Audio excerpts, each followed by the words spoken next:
Xiaomi to launch a new budget model.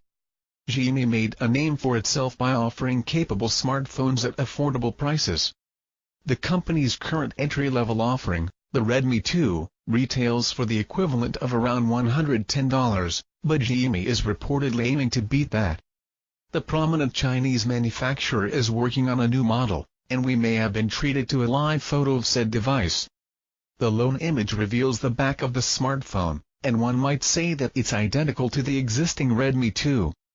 The rumored specs are also quite similar and feature a 4.7-inch 720p display, single gig of RAM and 8 GB of built-in storage.